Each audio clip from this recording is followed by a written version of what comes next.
500-600 سال 20 تاریکیوں کا دور ہندوستان بر صغیر کا گزرا ہے کہ اب اس صوفیائیت کو نیا رنگ دے کر کے وہی مولائے روم کو، مولانا رومی کو آج پھر دوبارہ پاپ سنگر کے نام پر گانوں میں اور فلموں میں باقاعدے ان کے گانوں کو، ان کے افکار کو گانا بنا کر کے میوزیکل صوفی میوزک، صوفی ڈانس، صوفی گانے، صوفی سنگرز، صوفی اس وقت پورے بر صغیر کے اندر پاپولر کیے جا رہے ہیں. باقاعدہ میں آپ کو اس موضوع پر میں نے وعدہ کیا 2-3 ہفتے پہلے میرا محاضرہ آئے گا. امریکہ کے اندر یہ باقاعدہ کئی ملین ڈالر اس کے اوپر خرچ کیا گیا ہے تاکہ اس تصوف کو پوری دنیا کے اندر متعارف کیا جائے، کیونکہ اس کے اندر جہاد نہیں، اس کے اندر پیار ہی پیار اور محبت اور تقارب اور سارے دینوں کا مجموعہ ہے.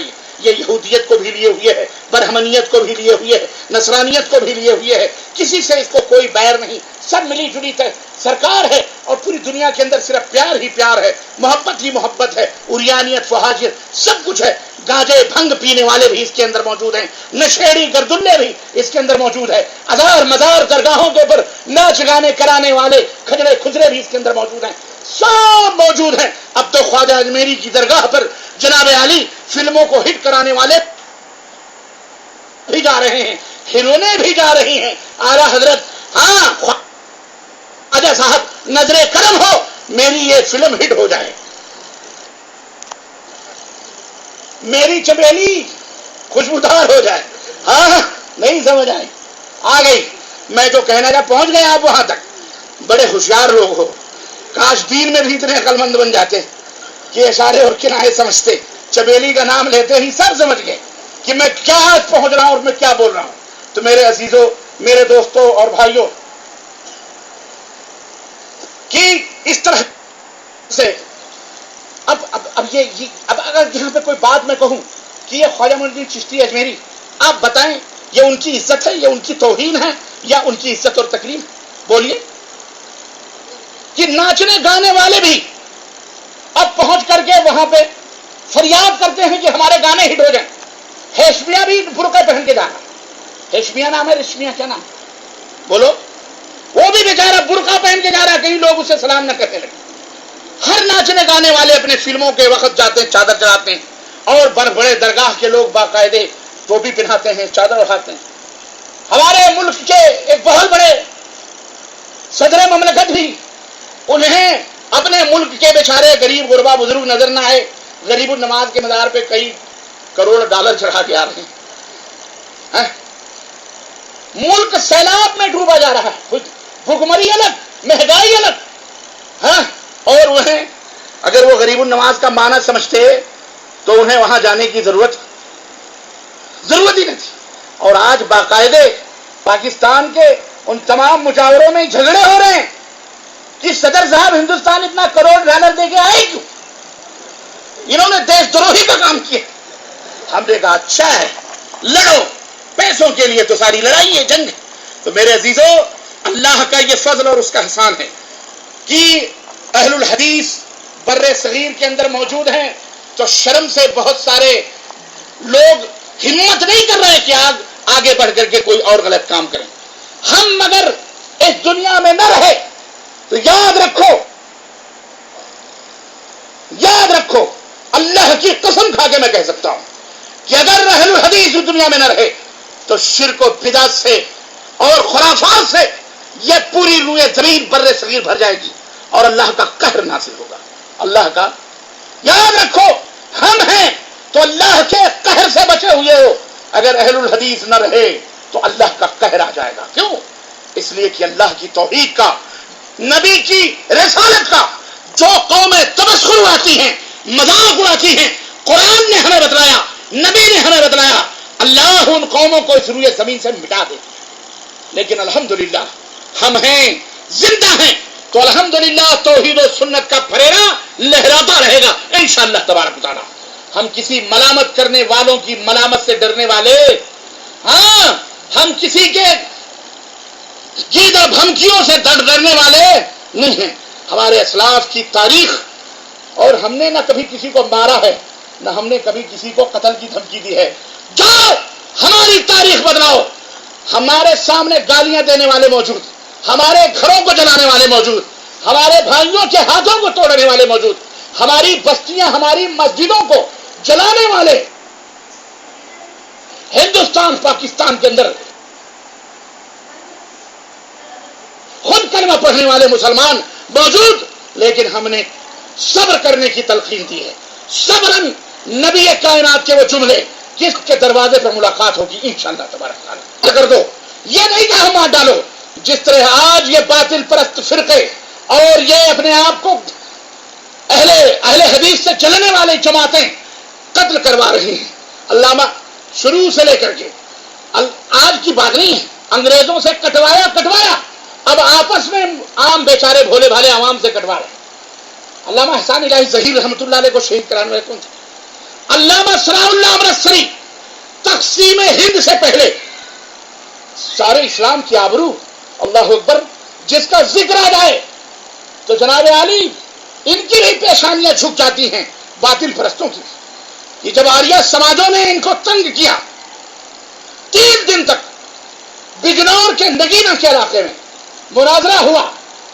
بڑے بڑے چوکادری، مولانا شبیر احمد عثمانی، مولانا محمود حسن بیٹوی دیوبند کے بڑے بڑے بریلوی علماء اسٹیج کے اوپر بیٹھے ہوئے 3 دن تک ان کی باتوں کا جواب نہ بن پڑا تو خط لکھا گیا کہ اگر اس معاملے کو حل کر سکتا ہے تو تنہا ثناء اللہ امرتسری حل کر سکتا ہے. اہل حدیث کا سپود بیٹا. خط لکھا گیا. علامہ ثناء اللہ امرتسری پہنچے. واقعات میں آتا ہے کہ جب وہاں پہنچے پنڈت بیٹھا ہوا تھا آریہ سماج کا اور ادھر اسٹیج لگا ہوا تھا.